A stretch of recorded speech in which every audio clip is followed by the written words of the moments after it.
This is the Ring of Honor, a.k.a. Shane T, boy, the baddest champion you ever seen, boy. This is Mr. Anderson. This is good old JR Jim Ross, and you are listening. You're listening to Knockouts and 3 Counts. Cover! We got a new world champion! That might be one of the craziest knockouts I've ever seen in my life. Knockouts and 3 Counts is the podcast, baby! It's the real deal, baby! Knockouts and 3 Counts starts now.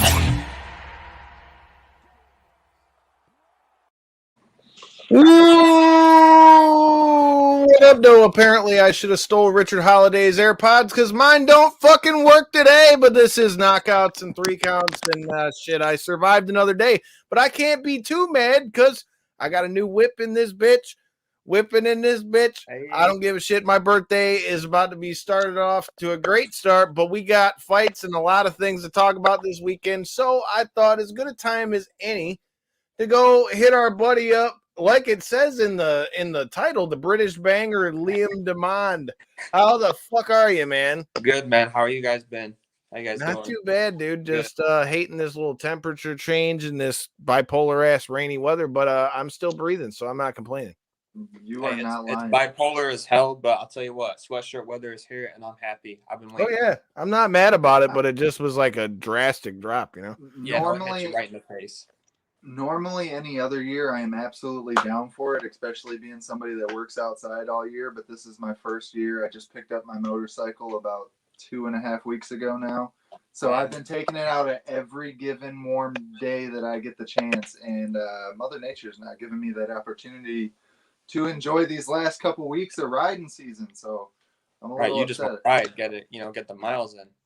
I'm a little upset, but it's okay. I guess I can live with the temperature change for work purposes, but as for getting these last rides in, it's kind of getting in the damn way.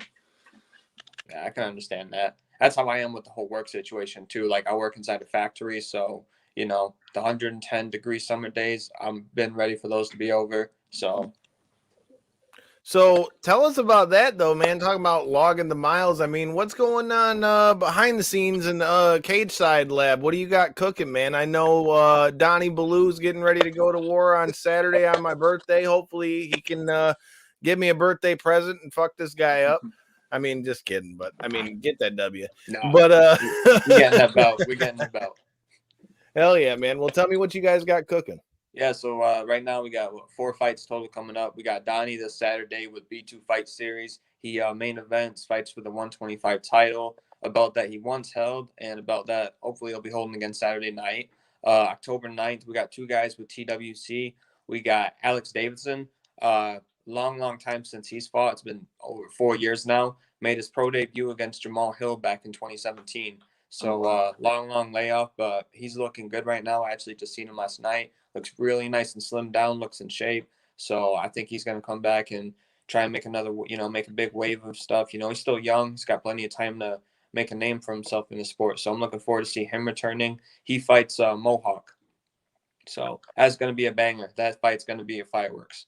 So that's what's up, dude. That's a good ass fight right there. Then you got Robbie Alexander, another guy who hasn't fought in a minute. It's been about 2.5 years for him. He fights Adam Alexander. So, losers got to lose the last name. But, that's going to be another good one. Robbie, I'm really excited to see fight just because you don't see many guys at welterweight that are 6'4" and have an 80-inch reach advantage, It's like legit. That's a John Jones build right there. And Robbie knows how to use it so well. He knows how to capitalize on his reach, the distance.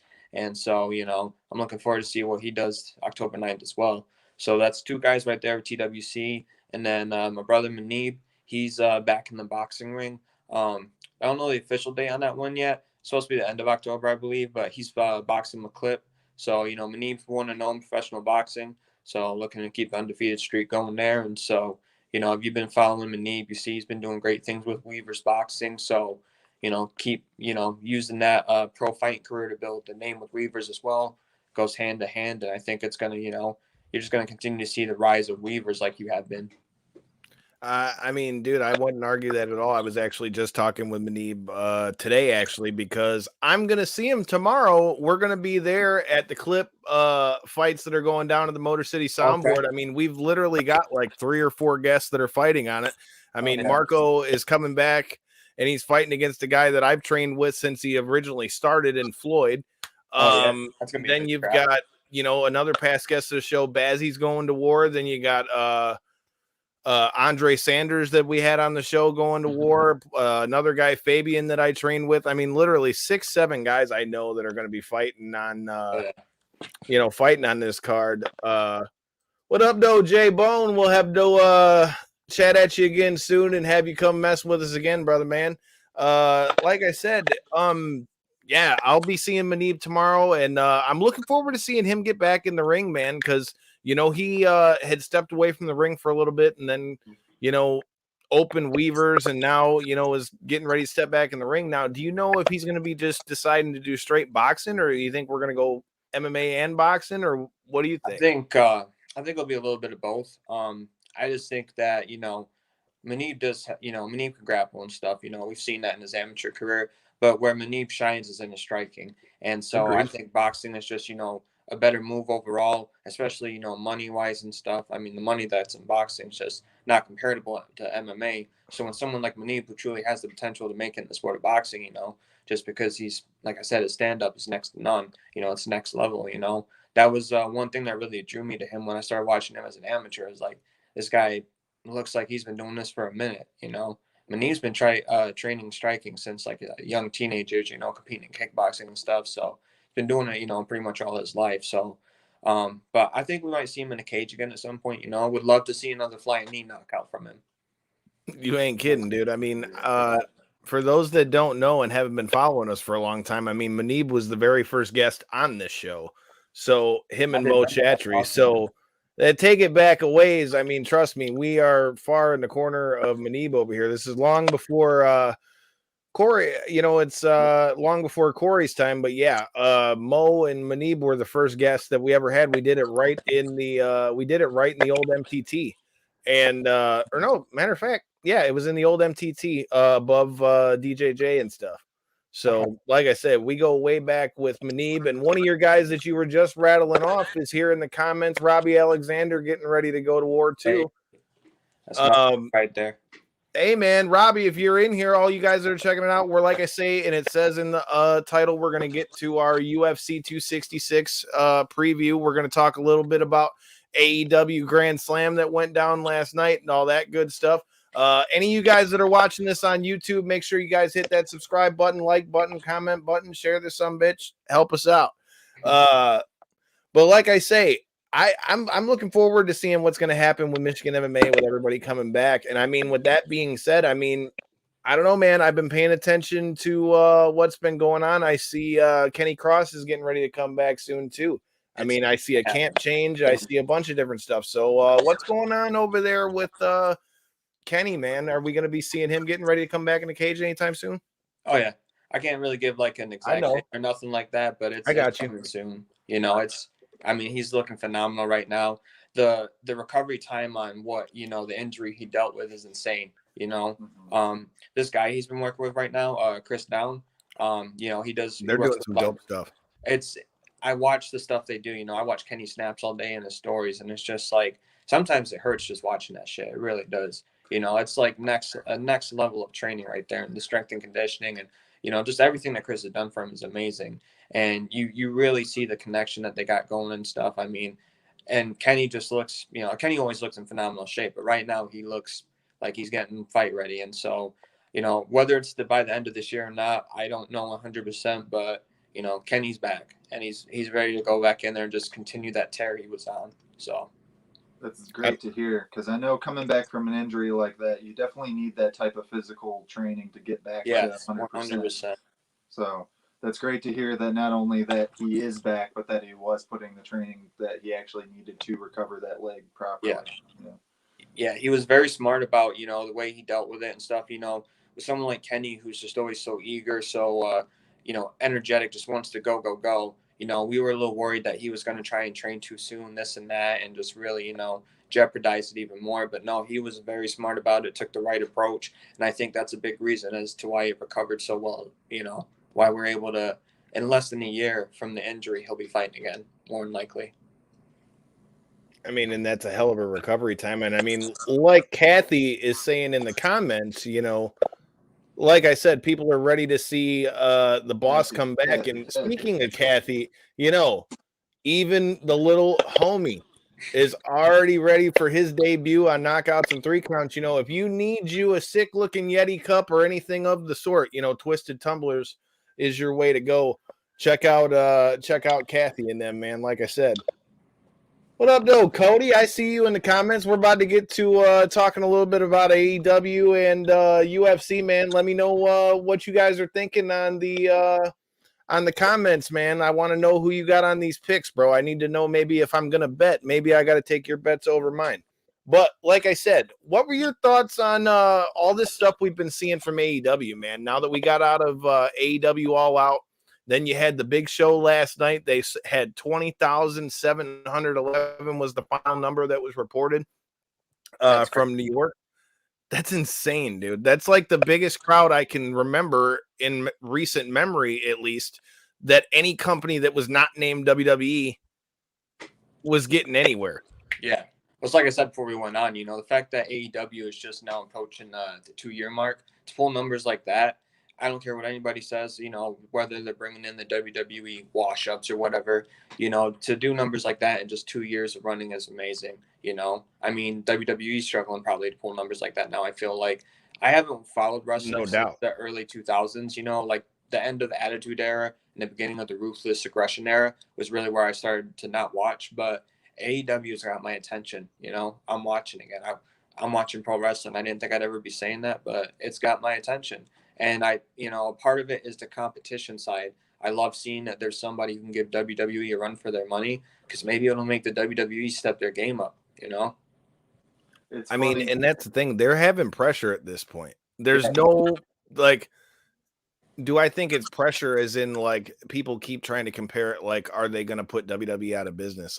No, I'm not saying they're going to put WWE out of business. But what I'm saying is when you start getting names like the CM Punk, Bryan Danielson, Ruby Soho, you're getting these names, dude. And then Sting, what the hell? You got Sting in the ring in 2021 and he doesn't look bad. And, you're getting crowds, 20,000 for a non-WWE product is basically unheard of since fucking WCW, dude.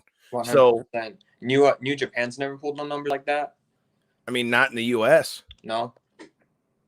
I mean, New Japan did there, but not in the U.S. I mean, there's not been any other company outside WWE that's been doing that. And then, some of the moves they're making outside of that, anybody that's a wrestling fan for the most part knows, the whole story with what happened with Owen Hart and why, his wife's not wanted WWE to put him in the Hall of Fame for the longest time because he died, And then for them to be doing this Owen Cup, like we talked a little bit about on Tuesday, I mean, I just like some of those moves too. And people say it's sucking up. I think it's just a good move to keep somebody's legacy like that alive in 2021.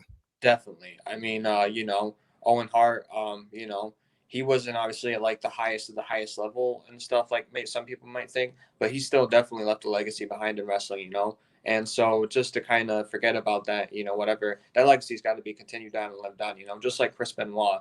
I know the WWE has pretty much shunned that name, but, that was one of the greats back in the day, That was actually something I was going to bring up too. So do you think we'll see David Benoit in AEW at some point? So David Benoit has already been trained by Lance Storm. I definitely think there's a good, and I mean, he's wrestled some before. I wouldn't be shocked if we see him come in.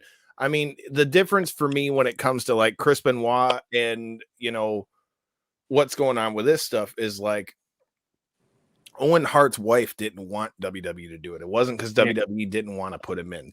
Please trust and believe if there wouldn't have been all that heat on the other end, he'd have been in the Hall of Fame a long time ago. Because let's not get it twisted. Like you said, maybe he never got to the heights that his brother Brett did. Yeah. But that wasn't because he wasn't good enough. Right. He was good enough. It just, I mean, had it not gone down the way it did, and I don't think there's very many people that would even argue that. What's the full story with Owen Hart's wife and the WWFE? From what happened and stuff. So mind you, this is all paraphrasing. I'm not You know, I'm not like saying don't quote me word for word, but yeah. you know, like it's all over. You can see it in the Dark Side of the Ring thing that they just did too, which I can't wait to check out the new Chris Canyon episode. And me and Corey were talking about the Plane Ride from Hell episode that's caused all kinds of stuff with Flair and Dreamer. I'm about to watch that next. Yeah, man, that was wild. Like I said, Corey, you got to check that out. But so here's my thing, right? So with the whole thing with them is it's like he was on his way down to the ring. He was doing like a high wire entrance, kind of like what Shawn Michaels did when he won his first world title at WrestleMania 12. Yeah. He was doing the thing. He was the Blue Blazer at the time. He was coming down on the high wire, and the high wire broke. He fell from the ceiling and hit his head off the post and died on Over the Edge 1999. Yeah. See, I knew how it all went down and stuff. I just didn't know like what the drama was behind the scenes. Well, basically, his wife pretty much blames WWE for what happened. So she doesn't want them to like ever have any like shine or glory off of his name pretty much. Makes sense. Okay, let me ask you this too, because I seen this in the comments on Facebook earlier when they were talking about the Owen Hart Foundation. Do you think that they should have stopped the rest of the show that night after what had happened to Owen? Or do you think they should have continued production? In hindsight, probably should have stopped the show. At the same time, I mean, I feel like, how do you really prepare for something like that? You know what I mean? It's a tough one, you know, but I mean, Vince McMahon canceling the show mid-production, we also know that's not going to happen regardless of what happens, you know? Well, Vince is going to do business. I never like looked up pictures or anything to know like the severity of how it looked like when it actually happened and stuff, like when it took place. But like they may not have known the extent of his injuries until he got pulled into the back. He may not have been dead on sight or whatever. No. He was dead. Like like Impact immediately. He was dead, done. Like they basically were checking vitals and trying to see if he was good, but he was. Yeah. So you're telling me they basically brought the mop and bucket out, cleaned up. He hit, and then basically before they left the building that night, if I'm not mistaken, they knew for sure that it was like I said before like they pushed him to the back, like before that was done, they knew he was gone. Yeah, dude, it was fucked up, but regardless, even if he hadn't died, the guy fell from the ceiling and splat, hit the pole, done on the ground, even if the guy didn't die. I mean, in hindsight, probably I think they should have probably stopped the show. It's also a very different time and place that we're talking about compared to the modern. Right, this is 1999. Very true. A lot of things get swept under the rug in the 90s. So, but then again, not even to like defend WWE, but I don't feel like you like prepare for that shit either. Because then you also got to think you got 50 back. This is back in '99 when they were hot. You got 20,000 people in an arena that paid all that money, and then what are you gonna do? Fucking, you're already halfway through the show or a quarter through the show or whatever it was, and then you're gonna refund the whole thing. So I mean, don't get me wrong. I'm not saying that that's not what should have happened, but that's got to be a tough thing to do. I mean, any way you're going at it, tough situation. Like, but how do you prepare for that? How do you prepare for something like that to go down? Right. You don't. you don't. You notice how they prepare for it now is they don't fucking do any of that stuff anymore. That's how they prepare for it. No, smart though. I mean, why even take the risk? I mean, don't get me wrong. I love watching Shawn Michaels WrestleMania 12 entrance, man. I've watched that a dozen times, but that it's a lot on the line right there. I mean, speaking about Shawn Michaels winning the title at WrestleMania 12, that's one of the best matches, period. I mean, what are your thoughts on them starting the AEW Grand Slam with this match between Bryan Danielson and Kenny Omega, bro? I mean, it's already being heralded as match of the year. Yeah, no, candidate at least. And it's like, what's crazy about it is they had these dudes go 30 minutes into a 30-minute time limit draw on TV. Like, I mean, and they banged it out for 30 minutes. So it was cool. It was cool to see. I mean, what are your thoughts on them just saying the hell with it? It didn't even wait till pay-per-view. I mean, they put that match out there on TV, but in my opinion, smart fucking move. No, You got 100%. 20,000 people in the arena, and they tape Rampage right after, so you're going to have a 2-hour Rampage that's going to come on Friday, and then they got the Super Click of Adam Cole and the Young Bucks versus Danielson and Jungle Boy and Luchasaurus. Nice, that's gonna be Or solid. no, it's Jungle Boy, Christian, and Luchasaurus against Adam Cole and the Young Bucks. So I mean, they're going to be banging that shit out for the next 2 days, man. And You know what, it's going to play out over the next 2 days. Are the ratings in for Wednesday night yet? Are the numbers in? I haven't seen the number, but I mean, dude, they've been hitting a solid 1.4 million on average each week. Yeah, no, And I mean, I'm sure they popped a big ass rating with them being on that. Everybody knew they were gonna, stack this card. Yeah. I mean, because that wasn't even all that happened. Like I said, you had Sting and Darby Allin versus FTR, which, in my opinion, even though they're not the champions, still are one of the best tag teams in the world. Right. And then you and Soho and Baker too, right? Right, and they banged it out too. 100%. Now, what's up though? Like the I don't know. I guess like the major push behind Baker. Like I feel like there's a lot of hate for her. Shit, I mean, people can hate all they want, but in my opinion, she's one of the hottest in women's wrestling. Yeah. I mean, dude, I feel like that match with Thunder Rosa and her coming up with their busted nose like that and still keeping going like that. Plus, it's like Austin 316, like because Stone Cold said so. She's got the DMD thing, and it's like, dude, she fucking, I mean, got it going. She's just got the crowd in the palm of her hand. She definitely had the people in Chicago going wild that night. That's for sure. So, yeah. I mean, if you're talking about a judgment of crowd, I mean, obviously you're talking about people that are dedicated enough to, whether they live in Chicago or made the trip out there, but they're dedicated enough to, go to the match. But they were absolutely just eating everything she was saying. Like they were playing along to every little gimmick she had for sure. So, and that was for the AEW Women's title, right? Yeah. Yeah, like you can't just have Soho come in right away and win the title. Like, and maybe if she had a higher status in WWE, maybe. But I mean, she wasn't like top tier level, was she over there?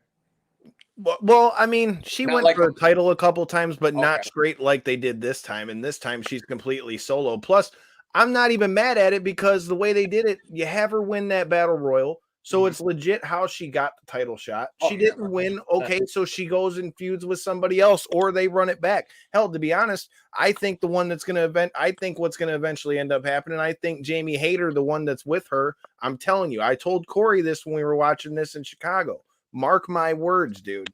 Jamie Hayter is going to be a fucking star. Mark my words, dude. I think she'll be the one. Even if she's not the one that takes the belt off her, dude, she's going to have something to do with it. Because I'm telling you, that girl went and lost, I forgot how many pounds because she couldn't get over here because she was in England and shit. Came back in badass shape. And she's a fucking powerhouse, dude. I'm telling you, mark my words. I think she's going to be a weapon for Britt Baker for a little while. But eventually down the road, mark my words, Jamie Hayter is going to be a fucking savage, dude. Hey, you know your shit. I'm gonna hold you to that because I'm trying to follow more and more of AEW. I'm trying to figure out who to watch. And there's this one dude yesterday, some high flying dude. He's a light skinned dude. I can't remember his name. Dante Martin. Yes, I was watching highlights of him last night. Like holy shit! And that's the stuff that I love seeing. The high flying, all that type of stuff. And that's what I think AEW has going is they got a good combination to everything. The mic skills to the wrestling itself to the storylines. Just they got everything going for them right now. Well, and the thing with Dante Martin too is they got they're a tag team. His brother's hurt right now. So there's two of them. Like they're fucking good, dude. And that kid and Tony Khan personally said on Busted Open, which if any of you guys are checking this out on YouTube or Facebook, if you guys got Sirius XM, we've had Ryan McKinnell on with us. We were actually sitting with Ryan at All Out. And we've had Dave LaGreca on here to talk with us. So like I said, if you guys are new over here, check us out after that. But yeah, man, they've got the full package. I mean, there's no way else to put it. They're entertaining. That crowd that they got, it makes you want to go there. Corey, it was your first big show, dude. I mean, that crowd was insane. Well, that's the one thing I was going to get to with the point that you had made is as a non-wrestling fan myself, I haven't followed wrestling since I was a kid. And I have heard so many people because of this show now make the same sentiment that you had, that I am now starting to follow wrestling again, since I haven't in 10 plus years, 5+ years, whether it be 10 to even just a couple of years. I'm starting to follow wrestling again because this new company has come up and they're really putting in good work, and they're garnering attention for the right reasons. And that's what I'm hearing across the board from existing fans to people who haven't watched in a long time. So, well, and I think that's why it's bringing people like us in, people that haven't watched it since like growing up and stuff, because we're almost getting like a taste of our childhood again in the way that they're pushing their product, versus what WWE's been doing for the last few years. Like you got shades of WCW, which is a little bit of Attitude Era vibes, but that's one thing I love about it too, is just the WCW feel in a way, because that was the first promotion I started watching. I watched WCW before I ever watched WWF. See, and that's the thing. That's what's been crazy with what they've been talking about the numbers that AEW is drawing to these buildings, because WCW was the last American company that was drawing 20,000 people in an arena. Yeah. And again, that hasn't happened since we were fucking 7-8 years old. Right. And that TV deal that AEW just landed, that was an old WCW used to be on that too, right? Yep, that was what Nitro was on. And it's good to be on two different networks like that, because now you're drawing in a whole different, span of people from that network as well. Well, too, and you got to figure, dude, they've done a really good job of incorporating other people. I mean, shit, Rosario Dawson was on there the other day. They had Shaq went through a table and shit. You got, I mean, what do you think of the Dan Lambert promos and stuff? And Dan Lambert and all the guys from American Top Team, it's been fucking awesome. Kayla Harrison, I'm telling you, whenever she decides to stop fighting, dude, she is made in pro wrestling. Like, she stepped right up, talking shit in the camera, got the mic, it's like stepping right up. Then you got Paige Van Zant was in there. You got Arlovsky in there. I told Corey, I said, Arlovsky's already got the look with the fangs and shit. Like, he'd be perfect. Definitely. I think it's like, I can see why the wrestling fans aren't into it. Like, you got to be an MMA guy kind of to really know who Dan Lambert is. But I mean, I think he's done stuff in wrestling before too, because he did his thing with Impact when Lashley was still over there. Hell, Colby Covington was in the cage at one point when they were over there. I didn't know that. Okay, so he's got previous experience cutting the promos and stuff. He's like a big collector, dude. Like, if you see the collection that this dude's got of belts, like he said on Busted Open the other day, I think he said the most he'd ever paid for a belt was like 30 grand. Holy shit. I've seen a bunch of athletes get interviewed, American Top Team athletes, and whenever Dan Lambert's name gets brought up in the interview, that's one thing that is like a common thread, is he tries to steer a lot of his athletes towards professional wrestling. So it's a common theme that I've heard many a times. Yeah, that's something that probably pays well after MMA too, because you got to think guys like JDS and Arlovsky, they're at the end of their MMA careers. So next best revenue for them right here, probably. I mean, fuck it. I'm with it, dude. Like I said, a lot of wrestling fans will get mad at it, but me being an MMA fan, I got no problem with it. Well, before we get into UFC 266 and talk a little bit about that, that brings me to one other thing I wanted to get your opinion on. So now we're seeing the return of Brock Lesnar. So Brock Lesnar has returned and has come back to tell his old homie Paul Heyman what's good. And now it's going to be him and Roman. But my question for you is, have you noticed how that's pretty much like overshadowed the fact that we've got Bianca versus Becky Lynch this Sunday at Extreme Rules, and they're already hyping that because the prince over there in Saudi Arabia has said they want that, and it's already being advertised, even though they got the pay-per-view match between Roman and the Demon this Sunday. Dang. So what pay-per-view is that? Extreme Rules. Okay. So now my thing is, like, with Brock and Roman and stuff, like, I don't know. Do you feel like that these guys have been getting pushed for too long, as far as in the, like, do you feel like there's way more worthy guys for the title contention? For Roman? No. Yeah. No? Dude, Roman's been one of the best things they've had. Like, I mean, I'm not even just saying that. That's been some of the best shit they've had. Yeah. Period. The new gimmick, I like the new gimmick. I do like that. Right. And I mean, my thing is for him to lose it at this point with the way they built him up, it's got to be, I mean, you got to have some, it's got to be, he ain't going to just lose that to anybody, is my point. So whoever it is going to be somebody that's got to be up there. So for me, I got no problem with that because bringing Brock back now, while I say that, holy shit, could Raw have used Brock Lesnar? Because SmackDown is just stacked at this point. I mean, I would definitely say we're at a point where SmackDown has become the A show with them signing that $1 billion deal over there on Fox, man. Like I said, they've just stacked that roster. But I mean, it's crazy for me. Like, I've got no problem with them doing that matchup. But here's my thing. You know about the demon character for Finn Balor. Mm-hmm. You don't pull that out very often. You have him pull that out against Roman Reigns, and then you're already hyping him against Brock Lesnar. Well, shit, he can't fucking lose now. You know what I mean? Even if then what you're gonna do it, then you're shitting all over the demon. That's, I mean, that again goes back to what everybody talks about, people going to the main roster and shit. That's, I guess, my only bitch with some of the things that they're doing. I mean, I love the thing with him and Roman, but to me, like I said, to me, that basically shits all over this pay-per-view. Right. No, 100%. I agree with that. And it's crazy because Finn Balor is, I mean, I would say you'd agree. I mean, dude, Finn Balor is the truth. No, Was before he came in, was great in NXT, come back up. He was the first Universal champ. You know, I mean, like I said, shit like that doesn't make sense to me, but I will tell you, whenever they run that Roman versus Brock match, which apparently looks like it's going to be at Blood Money in the Sun, like I said, I'm excited to see what they do with that one. I'm kind of laughing at Brock with a man bun, but yeah, the new look with the, you know, the cutoff and stuff, it's a little I feel like it's Brock in his natural habitat, honestly.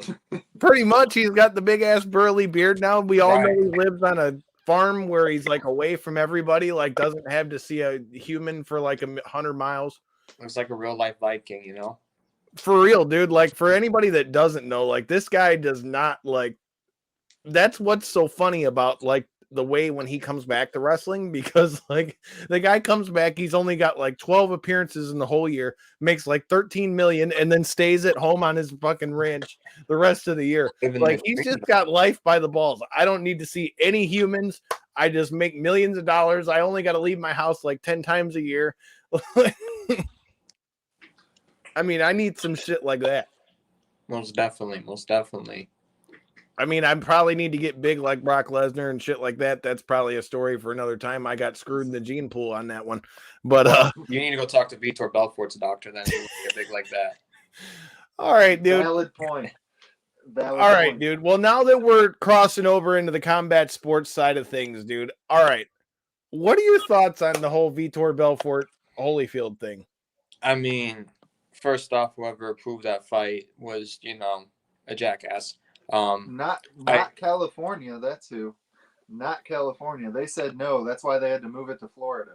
So I mean, doesn't that tell you something? Shouldn't that be like a red flag when we had to move it from state to state because it couldn't get approved in the state we were gonna do it in? Yeah, no, that's just signed for no right there. And of course, Florida would be the one to approve some shit like that. You know, I just, you know, I get it was Florida man. Florida man did it. Yeah. You know, for any of you guys that are new here, Devin and I, we've had multiple conversations with guests out of Florida about Florida man. So, yeah, check those out in the archives. How old was he? Was he 58? 59. Yes. 59. 59 fighting 59? TRT. I thought it was 58. That's even worse. He's about to turn 59. Yeah. It's like within like the next week or two. Literally about to turn 60, though. I mean, let's just say that. Right. About to turn 60, and he's fighting TRT Vitor. Not regular Vitor, TRT Vitor. That was one of the most dangerous guys in the world at one point.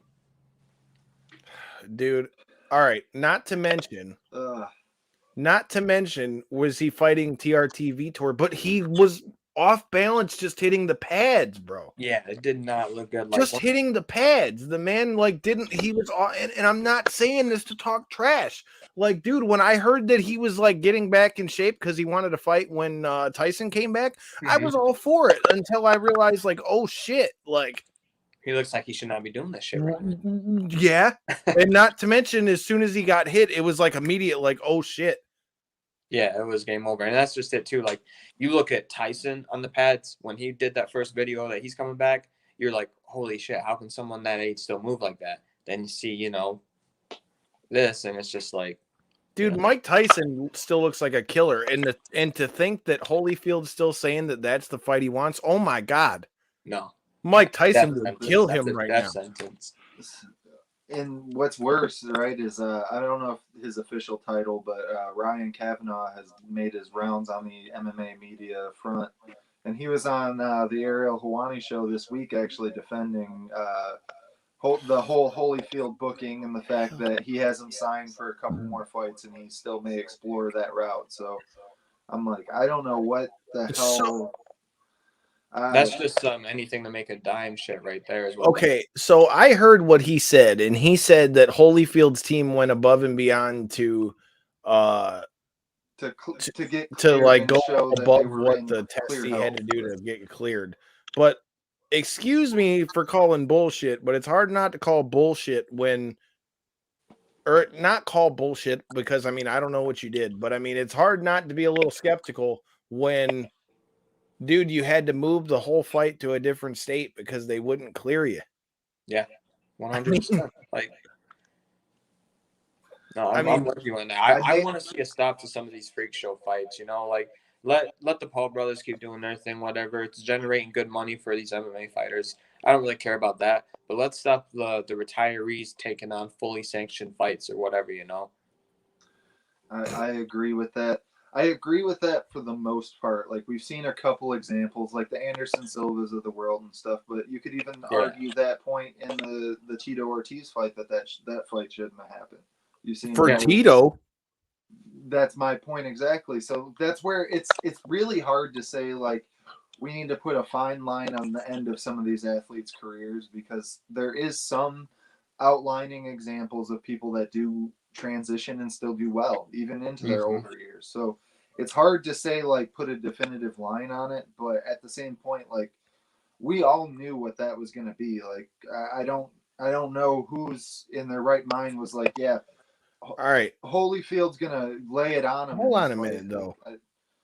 That should be a case by case thing, right? Like, because obviously when you're talking about what Anderson Silva's done, say what you want about Chavez Jr. He knocked out a world champ.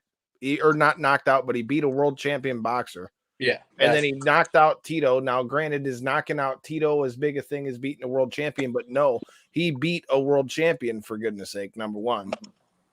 But here's the thing. When you've literally got to move a whole fight from a state to another state because they won't clear the guy, that's a case-by-case basis where you say, oh, shit, maybe this guy doesn't need to be in the ring. Just my opinion. And I'm not saying stun on nobody, but dude, like, especially against somebody like Vitor. Now, I heard they're going to run back Vitor versus De La Hoya. That's at least an appropriate match, right. That's fine. I got a problem. Match. I don't got no problem with that one. Yeah. But that Holyfield one I just thought was bad from jump, especially because it was on 2 weeks notice. Mm-hmm. Yeah. Like, I don't know. I don't think so. I think some of us wouldn't mind watching De La Hoya getting knocked out too. Being honest, that dude is. Hey, I was laughing though when he was running commentary on what was it, the Ask. Oh, dude, I thought he was stoned, bro. Oh, he was a combination of everything. I think that night he was crossfaded, probably between some blows, and probably had the contact high from Snoop, but he was going off that night. He was just saying whatever, too. I'm like, are you guys going to, take this dude's mic at some point? Like, damn. No, don't do that. Don't do that. That was honestly the best part of the show. No, you don't do that, Kyle. You turn up the volume, dude. You want that on your show. Boy, all I know, dude, is he was talking pretty wild. Now, I will say, though, when we're talking about him versus what we saw from Holyfield, dude at least looked okay on the pads. Now, I'm much more okay with seeing him and Vitor fight than Holyfield. Now, here's a question. Now, it all depends on how much you guys are a fan of this. So, our buddy Ryan McKinnell from MMA Today, he's a co-host with Misha Tate, who we're going to talk about in a little bit because she just lost. She's not lost, but she had to back out of her fight because she caught COVID. They had a thing. So if it came down to paying $100 price point for Belfort versus Belfort versus De La Hoya, or going to a Limp Bizkit concert, what are you doing? Limp Bizkit concert all the way. Hot damn, that's what I said too. See, Brian, I told you. Hot damn, I can't wait to clip this so he sees this. We're gonna keep rolling, baby. Corey, where are you at? I watched their performance at Lollapalooza. I don't know if any of you guys were privy I to did that. it. I don't know what the hell he was trying to do, whether it was a Ric Flair deal or what, but it kind of blew up all over social media. So, I went on a little nostalgia trip and went back and watched that. And one thing I can say is at least there will probably be some entertaining undercard fights. So I may still be leaning towards the fights, honestly, because that at 100, man, shit. That lost a lot of its glimmer for me. It was like seeing an old rock band that just couldn't do it anymore. So, like, all right, it took the nostalgia out of it for me. Like, it I gotta look this up now. Everything that a Limp Bizkit used to mean to me. Damn it! All right. Well, Corey at least has chosen to still stay the fight degenerate route, but that at least proves that 2 out of the 3 of us would go to a Limp Bizkit concert. I'm not saying that I wouldn't watch it and then be like, what the hell? But that was one that I would have always gone to when I was younger. And so when they brought that up, I retweeted it and was like, Ryan, I love you, bro. But I probably would go to that because, I mean, especially when we're talking about one of these Triller cards, because, like, there's something about being at something live versus watching one of those Triller cards where half of the performances, you're just like, what the fuck? If it was a solid lineup, it'd be different, Like you said, it's really going to depend on who they got on the card and stuff. Yeah, it depends on who we got on the card. But, I mean, judging by the way the last Triller card went, dude, I'm still sticking with the Limp Bizkit concert all day. Right. Hey, I'll be back in 2 seconds, guys. Yep. All right. Well, Corey, while he gets his refreshments or takes the Browns to the Super Bowl or whatever he's got to do, here's the question for you. We're going into UFC 266, which happens to be on my motherfucking birthday. Damn it, I'm gonna be 29, dude. Fucking 29. Old ass man. Shit, dude. My mom always claims that she's still 29. Well, shit, I'm going to be 29. As you saw on Tuesday, she made a run in. She wasn't too happy I said that, but shit, I'm going to be 29 over here. But hey, like I said, if I'm not mistaken, I heard on the last show she is willing to accept 35 now. So, I mean, hey, at least that's progress. But I mean, I'm going to be rolling another year, and we're going to be rolling into some fights at UFC 266. And I mean, Nick Diaz is probably going to be rolling something else up. But I will be joining him in that parade, might I add, but do go Wait on. a minute. Kathy, are you trying to tell me you got the same birthday as me? Is that what we're getting at down here? You got the same birthday as me? Is that what we're getting at? I mean, hell, I already owe you like a shirt, and like I owe you one of the new shirts and like one of the next 5 for all the awesome stuff that you've hooked us up with from Twisted Tumblers. But yeah, dude, she said, no, I don't know where we're going with this one. But yeah, like I said, Nick Diaz. Oh, you and your mom. She said twins. Yeah, she'd like that to be the case. I mean, she'll go with that one. And hey, you know what? My mom is awesome, so we'll go with that. I guess we're twins. But I got you now. We're simpatico. I got you now. But with UFC 266, dude, how are you feeling about this one? I feel like beyond the Nick Diaz Robbie Lawler fight, everybody's just kind of not talking about the fact that this is still a pretty solid pay-per-view. I feel like everybody's just so enthralled with the fact that we're going to get a Diaz fight from Nick, who hasn't been in the ring in 5-6 years at this point. So yeah. I'm very interested in a ton of the other fights. Don't get me wrong. That one, of course, piques my interest the most just because of the fact of the curiosity factor that is there. But that being said, there's a ton of good fights on this one that need to be mentioned. I feel like even more so than that. 2 title fights. 2 Yeah. title fights still. And nobody, I mean, granted, Valentina, it's a very common theme when you see it almost with like the John Jones effect. You see it with the Amanda Nunes effect and stuff like that. When champions become almost unbeatable, their fights become less and less talked about and entertaining to the casual fans' eyes. And I feel like that's what you're seeing in the Valentina case.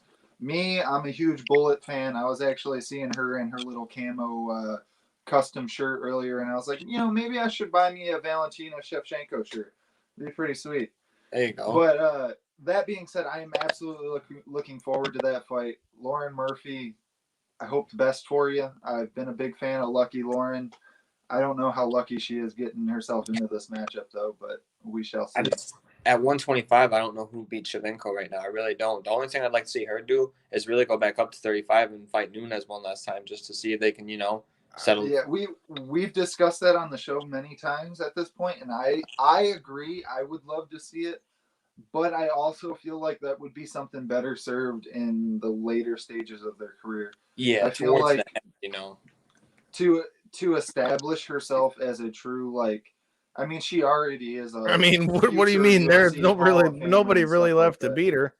I'd say honestly, that fight will come down to who's the best female fighter of all time. I feel like at that point, Well, in my eyes, their current match is 1-1. I know really it's 2-0 Nunes, but I feel as though Valentina won the second fight fairly clearly. So I personally agree, and I would love to see that matchup. But it is amazing, Kyle. You posed the question of what I thought of the pay-per-view.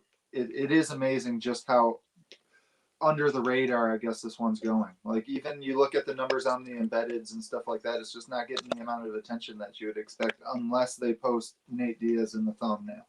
Mm-hmm. So, well, I mean, at the end of the day, it says, what a draw Diaz is. And to answer your question as far as Shevchenko, I mean, dude, I think Shevchenko is definitely winning this one. Now, again, that's no disrespect to Lauren Murphy. That's not at all what I'm trying to say. But I mean, dude, I'm sorry. I don't see anybody outside of Nunes beating Shevchenko, and that's where it's at. But that brings up a question that I had for you, Liam. So what are your thoughts on this Diaz fight being moved to 85? And for you as a manager, I mean, what does that process look like when you end up having to go to a different weight, or it goes through like a catch weight, situation like that? So what are your thoughts with all that news that came out after the Contender Series on Monday that it's moving to an 85 fight? So I definitely, from the combination of that and seeing how Diaz kind of has been looking leading up to this week, listening to his interviews, it's got a lot of people worried, I did read a couple different comments, and this is all rumor speculation, but something about he had recently got concussed in sparring not too long ago. And so they wanted to avoid him taking any more damage at all. So they said, they don't want him to cut any more weight, nothing like that. We'll see if we can move this to 85. So now, obviously, I've never dealt with anything like this at this high a level, or honestly, ever really, for as far as a weight class change. But I mean, first thing, you got to get the approval from the other side of the team. You got to make sure that they get, in touch with them. And then obviously, Robbie Lawler's the type of guy that's like, hell yeah, it doesn't matter to me. I'll scrap. But you might have some guys who are like, no, I'm not doing a catch weight or this and that. Or there's going to be the demand for more money. Okay, you want me to give up X amount of pounds? I want this more on my show purse. So those are pretty much the type of things that you'll run into dealing with something like that. I mean, if you don't have the Robbie Lawler mentality, get your money's worth. That's what I say. Demand that more money if you're giving up weight. It's also nice not to have to cut the extra pounds, but like you said, you might be giving something up. Diaz is looking a little thick this fight, so come fight night. Well, that's kind of a question too. So, what do you think? Even with a guy like Robbie, do you think they're just breaking him off a little bit of extra bread on his purse, or? I don't know, honestly. I don't know if they will end up redoing their show purses and stuff like that. So, and hey, this avoids Nick Diaz having to give any of his up come Friday. So, but I don't know how they'll renegotiate anything. I just from the way it looked, Robbie Lawler was so I don't give a damn. Let's do it. So I feel like maybe, it was just, send the new contract with the new weight, and that's that. That was definitely his mentality on it. 100% Yeah. is that he I was mean, just willing to accept the fight. But yeah. I totally agree with you because the simple fact of Diaz, whether it was something that maybe, like you said, I had heard the rumblings too that he had got concussed in sparring or something along that lines. Mm-hmm. But to elaborate on that, Robbie Lawler at this stage in his career, I highly doubt is just doing a hard water cut at the fight week and trying to drain out all the pounds that he needs to cut during fight week. So, in my eyes, Diaz could have been planning this for months. Who knows really how long he's had this up his sleeve? He may be planning on coming into this fight bigger, knowing that he had Robbie planning to come down to 70, which is a 15-pound difference. We aren't talking like a normal weight classes where it's just 10 pounds, which isn't that big of a sacrifice. We're talking about a 15-pound difference, which is drastic in my eyes.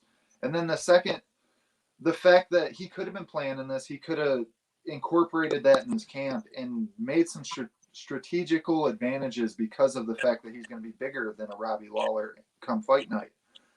If I was Robbie, as much as he has the whole fuck it mentality, a fight's a fight, you got to be a businessman too, man. You put all this time in camp into getting to this point, and if your opponent wants to make a all of a sudden out of the blue change, it can't just be all in his favor. There has to be something given up on his end.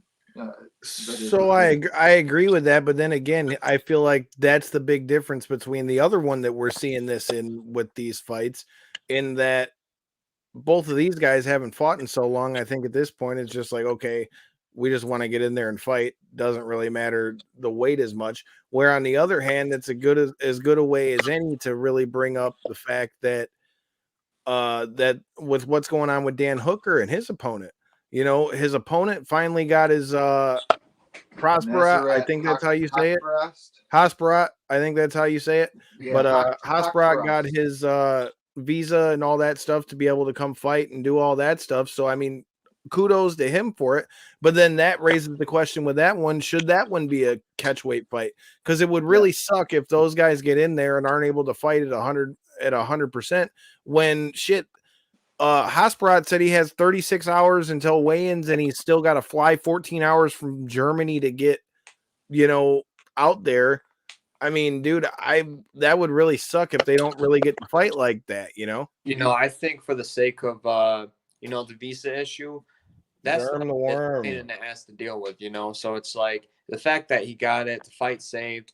I feel like there should be a little bit of leniency towards maybe working with the weight, but the UFC plays hardball too, I mean, that's the original set weight, despite whatever issues there was, this and that, this is the way that you guys are going to fight that. Someone like Nick Diaz has a little more leverage, when it comes to probably, him being able to move up to 85, like you guys were talking about. Nick Diaz hasn't fought in how long? And look at the attention that he's bringing this week. Look at this whole fight week. It's highlighted around him. So, but yeah, I mean, for the sake of, with the way that everything's going on in the world right now, too, you got to think we're still under the whole global pandemic structure. So everything when it comes to like visas and stuff is going to be delayed already, backed up, this and that. So especially the amount of time that these guys have been to work to get all that completed, I feel like work with them just a little, I personally would love to see it just because of the simple fact. I don't think that if either one does miss weight that they're going to do some gigantic thing where the other opponent says, "Oh, you missed by 5 pounds. I can't fight you because this is bull." No, yeah, but I'm saying, do they get to do a proper weight cut?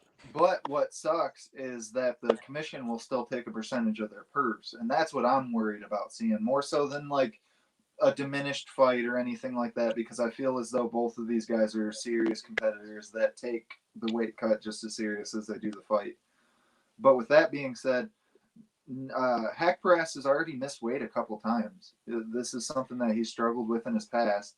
And Dan Hooker even though he has made 45 in the past, I don't know how. He's a very large 55er.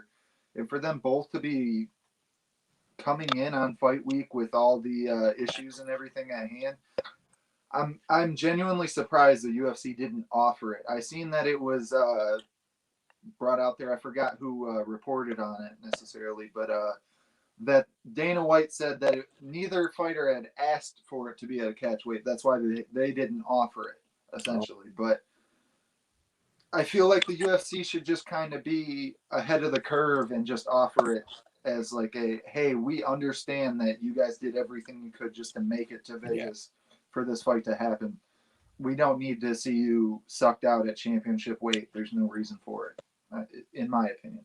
But I agree, but that's why I'm bringing it up. I mean, and that's what's crazy because, like, you do that with Nick Diaz and them, but then if these guys got to make that weight and then can't fight at full capacity because, okay, am I saying that Dan Hooker is going to be in title contention if he wins? No, but Dan Hooker is at number 8.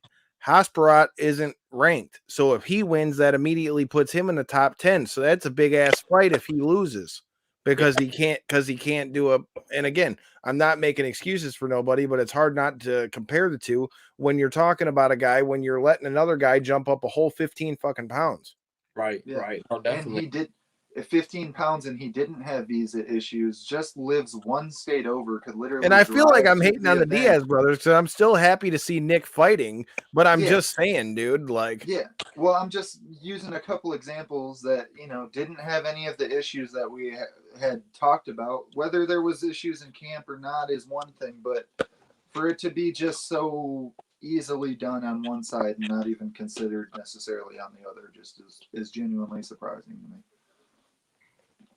Well, let's talk about some of the other stuff that we got on this fight before we get to the main event between Brian Ortega and Alexander Volkanovski, which for being a title fight is really not really being talked about. I mean, I would say most people are most excited to see the Nick Diaz versus Robbie Lawler fight. I mean, it's crazy to say that, seeing that we got 2 title fights on there. But I'm more excited for Ortega and Volkanovski, honestly. Yeah, me too. I'm excited to see. I get that, but see, we all are in the fight game, though. Yeah, like, exactly. If you asked most people, what do they most want to see? I guarantee you, the majority of them say Nick Diaz and Robbie Lawler. Hell, we'll have to throw up another one of those polls at those fine social medias that you see down there in those corners at KO3C Pod. We put one of those up there last night for the AEW Grand Slam and asking people, was that a match of the year candidate? And we didn't get a ton of votes on that one, but the consensus on the votes we got was that 88% of you guys thought that it was a match of the year contender, and that you guys enjoyed that match more than the Ruby Soho and Britt Baker match. So maybe we'll have to see what fight you're looking forward to most at one of those social medias. But that being said, before we get there, you got Curtis Blades versus Jarzinio Rosenstrok. I mean, Curtis Blades has been a perennial contender at heavyweight for a while, and he suffered a loss. And now you got Rosenstrok, who's been doing what he's been up and down and up and down. I mean, where are you guys at with this fight? If you want me to take the lead on it, I am a Whoever Curtis Blades. First. I'm a Curtis Blades fan, and I am genuinely nervous for the projection of his career. I'm worried where this fight's going to take him. I feel as though this should be an easy win because Jarzinio Rosenstrok is somebody who has a very good kickboxing background, but he's not overly explosive with his shots or anything like that. He's not necessarily super fast for the heavyweight division or anything like that. So I feel like somebody like Curtis Blades with the heavy wrestling game should be able to take him down, control him, and get the victory. Yeah. But I'm still worried for the projection of Curtis Blades, man. I'm a fan, and he has put He can't take a loss. I feel like a loss is a lot more damaging to him than it is Rosenstrok, because Rosenstrok's already been up and down. I feel like if Blades takes another loss, I feel like it does more damage to him. But what about you, Liam? Where are you at on this fight? So I think Blades can definitely win with the wrestling ability, but I think with looking at the way he just lost, I think that the counter is going to be the way to beat him. The way that Lewis come with the uppercut going down and shot. So Blades has got to set his shots up in this fight. He can't just go straight in for the double or the single, whatever. He's got to open up with some strikes, then shoot in, level changes, all that stuff. Just keep him guessing. And that's I think is going to be the key to beating him, And like you said, Curtis really needs to win right now. He needs to, if he's going to make one more run at the title, right now is the time. Well, you say one more run to the title like that, but he is actually one of the youngest in the heavyweight division. If I'm not mistaken, he's just now reached 30, or he's even still 29, if I'm not mistaken. So True. So I shouldn't word it like that. I shouldn't talk Sure, about but I mean, if he no, takes but another loss, though, I like was that, going to though. elaborate on that point because I actually agree with you. I feel as though if he loses to somebody that is already kind of on the up and down, unless he does some massive change to his game and improves his striking skills tenfold in his 30s, which isn't usually something we see out of somebody that's been training their whole life, that this is a real clear indicator of where his career might actually end up. We've heard like the likes of DC and stuff like that, like give all the praises in the world to people like Curtis Blades. And to this point, I don't think he's necessarily lived up to those expectations. He's won a lot of the fights that he should. He's lost a couple of the fights that he should have won. So I'm curious. I hope the best because, like I say, I appreciate the guy that Curtis Blades is, and outside of the cage and in, whether his fighting style is the most entertaining or not. But it's a big stage of whether or not this is a future title contender, Curtis Blades, or perennial gatekeeper, Curtis Blades. So definitely. And so what's Rosenstrok ranked right now? I'll tell you 1 second. So Rosenstrok is ranked number 4, Rosenstrok is ranked number 6, and Blades is number 4. So I mean, Blades loses. Worst thing that happens is he gets knocked down in a couple spots. He's still a top 10 heavyweight. So I mean, he'll just have to dust off the cobwebs. Probably take 2 more fights. The heavyweight division, you literally 2 to 3 fights, and you're looking at the belt. Because I mean, I do feel like the division. But I don't think he can take another knockout though. That's the thing I was going to say. If he loses this fight, it's probably going to be in one way, and that would be by him going to sleep. And that's what worries me is the fact that he's already had his chin touched a couple times now. Yeah. Twice by Ngannou, and once in his last fight, and it's just not a good look, man. If you're at heavyweight and you're unable to receive that damage that inevitably comes with a heavyweight fight, it's just not a good look, man. Derek Lewis hit him with one solid shot. And I mean, of course, we're talking about Derek Lewis here, but one solid shot was basically all it took, and he was stiff for a while. So that was a nasty knockout too. Yeah. So that's what I worry about is once that chin gets touched, especially somebody like him who's so wrestling minded and defensively minded, those guys I feel like struggle more from the KO losses than people who are more offensively minded. So I agree. And just so you guys don't think we're not paying attention to the comments, Papa Cross hopping in. We were talking about the boss making his move over to Murcielago. So you'll have to make sure you check it out. Anybody that's checking it out, make sure you hit those like buttons, the comments buttons, all that stuff. No, I know. I saw you came in, man, like I said, but trust me, we definitely were shouting out the boss. We're definitely interested to see where he ends up next. Well, speaking of what's up next, I mean, dude, even just to start the main card on this fight, we're not even talking about the fact that when I was out there at Extreme Couture, which you can check out some of the clips from those at KO3C Pod, I got to go down there and see past guests of the show, Cody Stamen, Justin James, and the lady who's about to throw it down in this cage was getting ready and was training while I was there as well. Cynthia Cavillo is going to be the first fight out on the card as long as nothing's changed that I don't know about. But it's going to be her versus Jessica Andrade. And I don't know, man. Even that fight, I'm excited to see that. I love seeing Cynthia Cavillo fight. Yeah, Cynthia Calvillo always comes out there and bangs. She puts on some very entertaining fights. But she's got her hands full, I feel like, in this one. Jessica Andrade is... That fight's going to be a war. Yeah, Jessica Andrade just looked really good since she's moved up to 125. Of course, not counting her loss to Valentina because that's, like we had mentioned when we brought her up, I don't see anybody beating her, and that's including Andrade. But it's not a slight on you to lose to Valentina is basically what we're getting at. That would be the better way to word it, is that it's not necessarily a slight on Andrade because she wasn't able to get that victory. But other than that fight, she's looked absolutely impressive as hell since she's made the move up to 125. And with nothing but a little bit more time under her belt, I feel as though that's going to do nothing but help improve her game. So I'm very excited. I know you got to meet Cynthia Calvillo, and I didn't get to meet her. Now, I would have liked to have done that, but I wasn't trying to be all up in somebody's face. I, on the other hand, was helping the little guitar hero get ready for Naga. Shout out to Ben James over there taking second. Naga, we were over there getting at it a little bit in the cage. Kevin Lee was over there while we were there as well. Okay, well, that makes my point that much easier to say, which is I was going to say it's always hard to root for people that we have some type of backing for, that we have met, and so on and so forth. But that not being the case, I'm still rooting like for Cynthia Calvillo, but kind of steamroller in this fight. I feel like she's kind of better all around. She's the more powerhouse. Her strikes have looked really good and crisp since she's moved up to 125. And not only that, I feel like her wrestling and submission game is stronger. So I worry for Cynthia Calvillo. I've seen her genuinely surprise me in some fights. I can't think of the one fight that she really surprised me and got the victory in.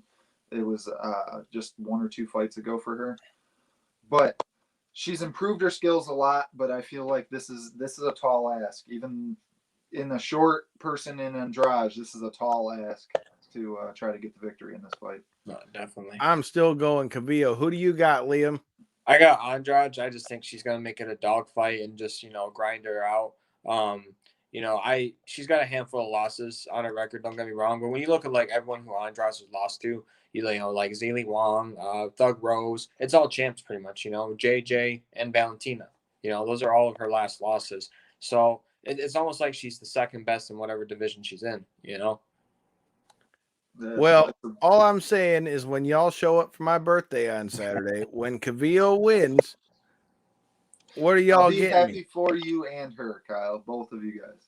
So I'll bring you a birthday present, guys. I'm not about to bet. I don't bet on that. God damn, see, that's what we're talking about. See, he's already bringing them. Corey, you've known me 20 years. You some bitch you didn't even offer.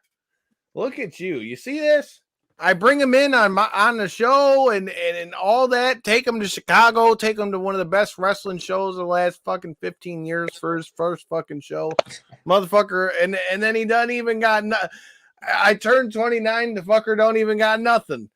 I got what the hell? You see that? You see that?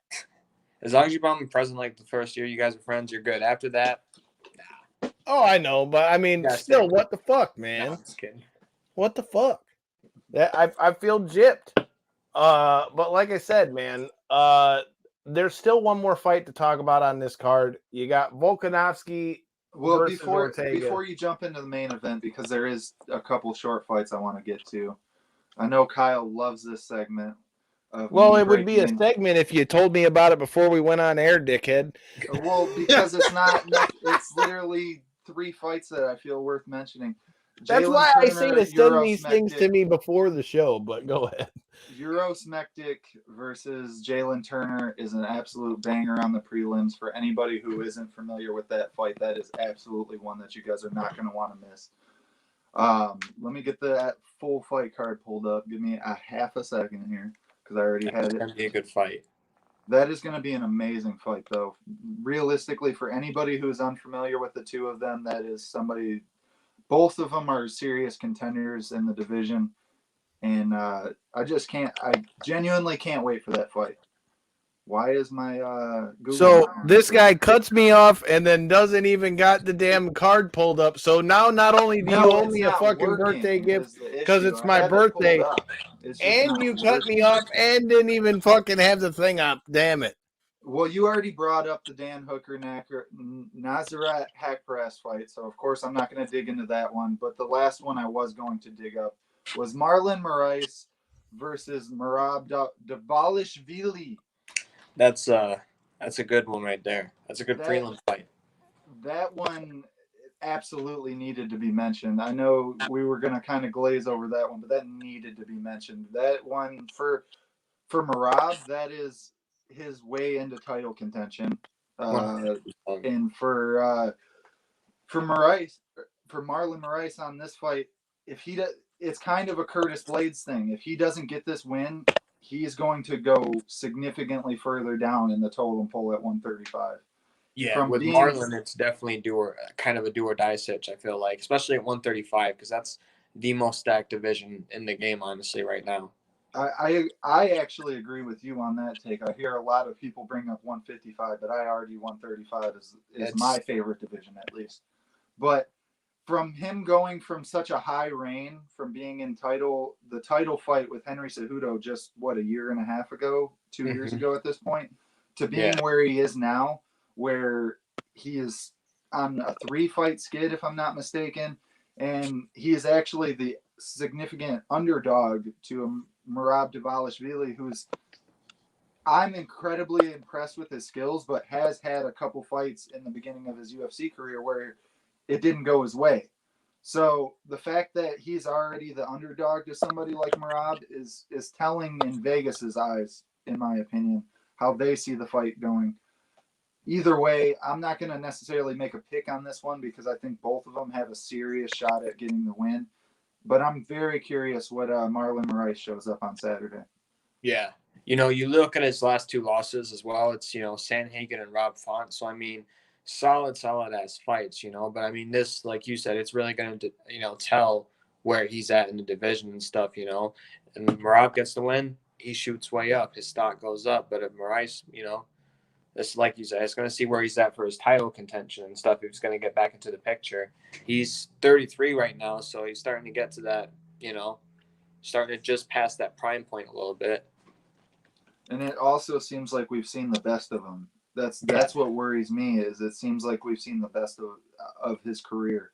Sometimes in athletes, even when they are still in their early 30s like that, it's like they lose that spark or that interest, or they get lost. You get a loss like that, like he did in that title bout, and it just weighs real heavy on him, and they're not able to flip that switch that they used to be able to. And that's what worries me with him, is it seems like we're starting to see that he's not able to reach the peaks that he once was able to reach not that long ago, and he's still very much in his athletic prime. Right. So. The guy that knocked out Sterling and, was just on this crazy tear of just knocking people out. But never say never in MMA, because right now look at Jose Aldo. Very, very valid point. But I mean, okay, but I guess I'm counteracting myself, because I was gonna say Jose Aldo got that reign of he's starting to lose it because he lost to Holloway. But that being said, Moraes lost to, like you said, Rob Font, Corey Sandhagen. I don't give a damn if Jose Aldo lost or not, dude. Jose Aldo is still Jose Aldo, and Jose Aldo is now still showing that he's still Jose Aldo. Well, that's the point he was making and I was just going to counteract it with saying that he lost to a great in Holloway. But realistically, we don't know what the ceiling is for a Rob Font and a Corey Sandhagen. They could be the greats of 135 to come. So I don't know. Valid point. Never say never. Absolutely. Well, it just goes to show you, too, how stacked that weight class is. All those guys are just, Sandhagen especially. I mean, that was a hell of a fight he put up there with Dillashaw. Yeah. I mean, there's no arguing that. And I mean, that's the thing. That fight was literally so close that I could literally see an argument any way you go. Yeah, 100%. And it sucks with, the whole Dillashaw situation. I was such a fan of Dillashaw, and I still am. His fighting skill and ability is amazing. And yeah, he's got the dirty run now. He's got his legacy's tainted. But doing stuff like that, it boosts your performance, obviously, and it boosts your ability to train and perform. But it doesn't teach you how to fight. That guy was just on a different level and stuff. I can't tell you how many times I watched the first time he beat Renan Barão, because I could not believe that. How smooth and calm and composed he looked. I mean, like I said, his legacy's tainted. No, even if TJ went and got the belt, he's still going to be shat on. But still, hands down, one of the most phenomenal strikers I've ever seen. No. I mean, I was there at one of the TJ Dillashaw Renan Barão fights, dude. And I mean, I mean, that was in Chicago. I was going to that fight because Miles was actually supposed to fight Anthony Pettis on that fight. Okay. And if I'm not mistaken, that's also where Darren fought Paul Felder. And so, like I said, man, TJ, like you said it perfectly. I think he's always going to have a little bit of an asterisk there. But then again, I also agree with what was said in the fact that he did his 2-year sentence, and now you got to judge the guy by what he does now. Yeah. But that being said, that doesn't change the guy's ability to be able to just straight up fight. No, You know what I mean? At the end of the day, like that's what people don't realize. Fighting is just different than other sports. I mean, you don't. Right. Like I by no means I don't support juicing in any way, shape. No, and I'm But- not excusing that because I had no problem with them suspending him when they did it. I'm just saying, like, fighting skill is not something that you can get. It might help heighten your skills. Right, But- exactly. But putting a needle up your ass or whatever, doesn't give you the fundamentals in striking and stuff, It gives you the ability to train longer, perform harder. Yes, absolutely. You're still getting the edge and you're still cheating. But, back in the day, that's all you fought was, and it was really about who the better fighter was, I still kind of have that old school mentality, early UFC days, early MMA days, everyone was hopped up on juice, and it really came down, okay, who's the better fighter? So, but obviously, we do want a clean sport and stuff. But, it's just something that, you always got to kind of explain to the people, like, oh, he's a juicer, this and that. Like, yeah, that gave him the edge in performance and everything else. But it didn't, give him the ability to do, the skills that he has. Well, Agreed. You brought up the asterisk, right? And not to just transition right into our main event, but you actually seen Volkanovski bring it up in the press conference today that he was unaware that Brian Ortega had been popped for juicing. Now, is he going to have the same type of asterisk because he got popped 4 years ago? And that's where I pose the question is that asterisk going to stick around if we see somebody like TJ Dillashaw stay in the top of the division for the next 3 to 4 or 5 years? Is he still going to be able to, is that star next to his name ever going to slowly fade away? Or is it because he lost it in the way that he did while champion? Is that going to weigh so much more in fans' eyes than somebody like Brian Ortega, who did lose it, who got popped, failed, had to do their suspension and everything, but it was on their rise when they weren't with as many eyes on them at that moment, I feel like you're way more of an advantage to not have your legacy tainted early on in a career because you're still on the come up. They're cleaning the sport up more and more to where, it's getting harder to get popped for things. So, getting busted on the come up, it definitely does some damage. But when you're on top, now everybody's questioning your whole career. Like, okay, he got popped now. Like, how long has he been doing it? This and that. Look at Anderson Silva. That's another good example. Once he got tested, it was everybody's like, well, how long had he been doing it for? Then the questions came up for all the Brazilian champions. And so it's a shitty thing, and it sucks because for like us fans and stuff, like diehard fans too, that it makes it kind of hard to root for the guys in a way. It's like, why'd you have to cheat? Why?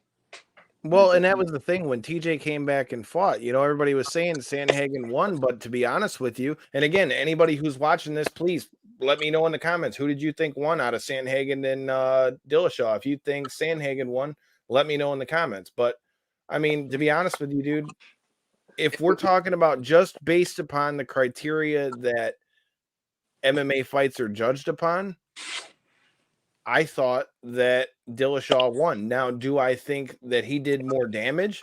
Hell no.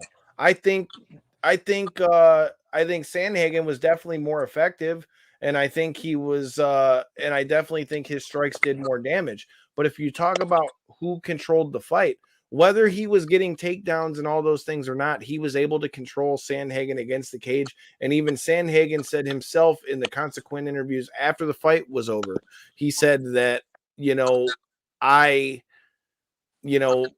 if there was one thing that I should have did more when I was on that fight, I let him keep me in the cage that much, which again, I don't know. Like I said, if we're talking about how MMA is judged, I don't know. I had Dillashaw. It's a hard one to score overall. I will say this. I think at least I would say 30 to 40% of the people that say Sandhagen won only are saying that just because they want to see TJ lose. I mean, there's obviously that group of people that want to see TJ lose because of everything he did. But, from a non-biased standpoint, the fight could have won either way. It's a hard one to score. I think I ended up giving it to Dillashaw, but I really, when a fight's close, I like wouldn't that, have been mad either way. right? I lean towards Corey, and I was actually, I mean, of course, normally, share a name with somebody, you're usually a fan of them. Right. So going See, into you're the fight, I biased. was Your a fan. opinion already don't count. But Okay. that being said, I was genuinely surprised with how many people had scored it for TJ. Looking after the fight, like at all the MMA media polls and stuff that were posted on Twitter, it was mostly like a 60-40 for Corey. That they felt, the fan vote felt as though he won. But the 40% was genuinely surprising to me. I thought it was a very competitive fight. I scored it 3-2, which at any fight that you score 3-2, you can't be super confident that it's going to go the way that you're predicting it. But that being And said, I mean, like you also got to, in my opinion, too, the other part that's got to be taken in that fight, too, is you got to remember, dude, like, and we'll get to the main event in a second. I mean, my last thought on that, too, is the other thing you got to take into account. Say what you want, say what you will about Dillashaw, but then to find out, what did he break his hand or he tore his knee or what was it that happened? He It tore was his knee, I something think. with his knee, I believe. yeah, Right. And so he tore his knee and then still won that fight Yeah. with a torn knee against a guy who, for all intensive purposes, was the next guy in line for the title. So, I mean, not even just the best guy or the next guy in line for the title or anything like that. Arguably the guy with the single best movement in the division, if not just the division in the UFC. Corey Sandhagen's footwork is amazing. So the fact that TJ was able to still keep up with somebody like Sandhagen with one leg, basically, that was very impressive for sure. Definitely. All right. So on this title fight that we got, man, we going with T City and a new champion, or do you think Volk holds on to it? I mean, do you think the Stone Cold look for Volk is going to be the key to victory? It didn't work for Connor. I mean, you aren't lying. I mean, look, dude, everybody can't pull off the Stone Cold look. All right. If you ain't Stone Cold, maybe a close second might be Goldberg. Maybe Goldberg, but I mean, let's face it, bro. If you ain't Stone Cold and you ain't dropping stunners on motherfuckers, the bald head look might not work. But who are you going with this Saturday in the main event of UFC 266? I'm gonna go with Volk just because I think T City in his last fight was Korean Zombie, right? Mm-hmm. Okay, look phenomenal in that fight, 100%. You've seen the improvements, this and that. I just think the pressure and the pace that Volkanovski will bring will just be a little too much, and he's gonna overwhelm T City. I know that a lot of people are going to talk about T City and the grappling advantage, this and that, but I mean Volk is no slouch on the ground. You know what I'm saying? He's also a national wrestling champion out there in Australia, so I mean he knows how to hang on the ground. But like I said, I think the pressure, the pace of Volk will be the determining factor of that fight. I definitely agree with you on the pressure. I think that is the key to victory for Volkanovski. I don't necessarily see him being able to get Ortega out of there. I feel like Ortega's got a really, really solid chin. Of course, his submission defense is top notch. Yeah. So if it's going to be a win, it'll be a decision win, probably, just like his Leo. Yeah. So I feel like that's where Volkanovski is in danger, though, is the fact that he does have to, in my eyes, at least go all 5 rounds with somebody like T City. Yeah. Brian Ortega is absolutely dangerous as hell at snapping up guillotines and any type of submission that presents itself, really. Yeah. And with Volkanovski, he's done an amazing job at pressuring people and keeping the fight on the feet and so on and so forth. But I feel like we've seen in that last fight with Zombie, of course, it's only a 1-fight indicator, which is always hard to really get a solid grasp of where somebody's game has changed, I guess, or progressed since the last fight. But his striking looked legitimately next level in that last fight. He was able to do some amazing things with Korean Zombie, who, might I remind you, his whole game is pressure fighting. So the fact that he was able to pour it on him in the striking realm against a pressure fighter, in my eyes, means something in this fight. Where Volkanovski, being the shorter fighter, that his style is always pressuring, he's going to be the pressuring fighter trying to be in his face. And I feel as though he might be touched by that. And if he tries to go for a takedown or anything like that, then he's in the submission realm of Brian Ortega. Yeah. It's a dangerous fight. I am a Volkanovski fan. I've been a fan of him well before his Chad Mendez fight. I still feel as though Holloway is the champion, but neither here nor there. It's a tough fight, though, man. I don't know who I would put money on necessarily. I feel as though Volkanovski. Who are you picking? Damn it, pick one. Well, you get to talk for about an hour. No, I just wanted to I make get sure about you make 20 a minutes for of sure fights, pick, all because right? if I My can't dance detailed- around them, my you detailed get to pick. analysis is what these people come for, damn it. And it is. I don't know who the hell to pick in this one. I'm not putting money on either. Hell one. no, you don't get to not pick one. Fuck that. If I don't get to dance around it, bitch, you got to pick one. He said, fuck no. No, that's been a thing on this show because I'm never allowed to say when we do these lists or any of that. I don't know. I'm kind of stuck between this guy and this guy. No, you got to pick one. I will put nuts are on the fire. Who's winning? I will put a whole $1 on Ortega by submission. All right. Fair enough. All right, I'll take that. And all right, now I'll make my pick. All right, so for me, I have Ortega winning, and here's why. And it's not coming from a place of I don't think Volkanovski isn't capable of beating Ortega. Let's get that right the fuck out the way, because anybody that wants to discredit Volkanovski as champion, whether you like it or not, he beat Holloway twice. I mean, it's arguable, but who else did? I mean, when Holloway was on his run, who else did that? Right. One time was arguable. Other time was pretty clear, but one time definitely was arguable. And that's what I'm saying. So sure, you have controversy on one, but he still beat him regardless in that run and in that stretch. You know, regardless. Yeah. And that's my thing. And that's something that has to be talked about. Now, that being said, I think, like you mentioned, Liam, with since he fought Zombie again, I feel like we're seeing a different wrinkle kind of unfolded from Ortega. I feel like the way he's been sitting down on his punches more, on top of the fact that he's got his jiu-jitsu and everything else, I feel like he's going to have more power than Volk. Yeah, true. And I feel like, if anything, Volk might be able to get him, like, to outstrike him.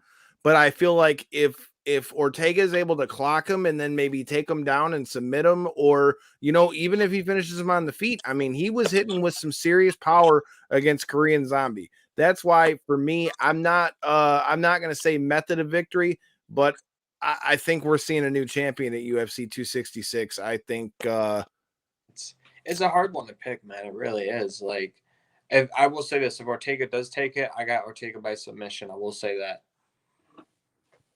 All right. And just because I don't remember if I said it or not, one more time for the cheap seats. Corey, who did you go with Diaz and Lawler? I don't think I ever actually made an official pick. I don't think we made picks on it. I just thought about that. So since we all know that's the fight everybody's going to want to talk about, and I've got a special announcement that I talked about with you guys beforehand that you'll see more about on those social medias. Make sure you check those out in the bottom right-hand corner. But yeah, dude. I don't know, man. I don't think we made picks. So if we didn't make picks, I don't know, man. Something being the fact that they moved this to 85 and Diaz looks thicker and Robbie Lawler hasn't fought in a long time, something tells me, I don't know, I'm going to go. I want to say Nick Diaz, dude, but it's just tough with the way that they're moving that weight, because then again, on the other side, you got Robbie Lawler, who, we don't know what kind of shape he's been in because of the pandemic. But the fact that Nick Diaz's side is the one that said that, it makes me think you weren't really on the weight like that. And I feel like if Robbie Lawler was already planning on making 170, I feel like that's going to be a problem come the time they get in the cage, especially with a guy like Nick Diaz who wants to grapple with you essentially. So I think the weight change might be the difference, and I'm going with Stockton on this one. Yeah, I agree with your pick. I feel as though they kind of not perfectly pick this matchup because, of course, I feel like Robbie Lawler is still a very dangerous fighter, still very game, and could very much win this fight, especially against somebody like a Nick Diaz coming off such a long layoff. But that being said, Robbie Lawler, huge fan. Let me preference this before I go shitting on the guy. He's lost 5 of his last 6, if I'm not mistaken. Diaz hasn't won since 2015 either, though. Yeah, last time Diaz won, Bitcoin was like $4. Yeah, okay. Valid point, but he also hasn't fought in how many years? And but he hadn't won before that, and then he was on a loss when he fought for the title. Yeah. All valid points. But he was fighting at the top of the division at that point. I agree. I feel as though Robbie Lawler in his last couple fights has not fought at the top of the division and has still very much not looked his best. I'm a huge Robbie Lawler fan, so it kind of pains me to say that. But that being said, I feel as though this is a very good fight for Nick Diaz to come back on. It really worries me, though, the shape that he came into this fight, because all the stuff of him accepting another fight and coming back in shape and everything like that, we've seen all these pictures, or at least I did, of all his triathlon days and his workout stage about 6 months ago. His body looked completely different than it does right now when he put on them Venom shorts. So are you saying you think he planned on doing this? I'm saying that it worries me. It worries me if I'm going to put any type of money on Nick Diaz, is the fact of how serious is he at doing this? Is it just a fan call, or is somebody in his corner saying, "Hey, you got to take this fight," or something like that? Because he just doesn't look that interested. His demeanor did change a little bit today during the press conference, which I was glad to see. He seemed a little more enthusiastic, I guess. A little more fired up and stuff. But it worries me, man. I feel as though he should win because Robbie Lawler's coming off of such a significant skid and hasn't looked his best in the last couple fights. I feel like the only time we've seen a significant Robbie Lawler is the Ben Askren fight. Other than, I'm worried on both ends. As bad as that sounds, I feel as though Nick Diaz should get the win, but I'm worried on both ends. Yeah. Go ahead. Who you got, Liam? I got Nick as well. I've been thinking about that a lot this week, the whole, like, how Nick's looked, just kind of throwing the strikes and stuff, how he's looked in the workouts and, when he was doing the Venom short shoe. And, he looks slow and whatever and this and that. But also, you guys got to remember, for more of the newer crowd and stuff that, thinks he looks old and this and that, Nick Diaz don't give a shit what you think about how he looks, this and that. So he's not going to try and look all fancy on the camera, this and that. He's just he wants to get out of there, Nick hates doing the press conferences, the talking this and that. So he's just trying to get through fight week so he can fight. And I think when the door locks and stuff, and when he's in there Saturday night, I think it's going to be Diaz Army. All right. Well, Don chiming in and said something's off with Diaz. He don't know what it is. Don, I know you're in here watching, man. Come check out the fights with us this weekend, brother, man. Hell, it falls on my birthday this year. But that being said, I don't know, man. I'm looking forward to see it. Well, we're talking about big fights and things being off and, bangers and things like that. Well, I just got back from Vegas and Nashville and all those things, and I brought back some good guests for you guys. This next week, things are going to be changed up a little different. Usually you're used to seeing us here Tuesdays and Thursdays at 9 p.m., but you're going to get back-to-back days next week. And that's because we're bringing you some badass guests. Thursday, we're going to be joined here at 9 p.m. by the other two members of STP, Shane Taylor Promotions from Ring of Honor, the Soldiers of Savagery. Khan and Moses will be joining us on Thursday. And then on Friday, like I said, I was out at Extreme Couture. We kicked it with, Cynthia Cavillo was out there, Cody Stamen, Kevin Lee, all those people.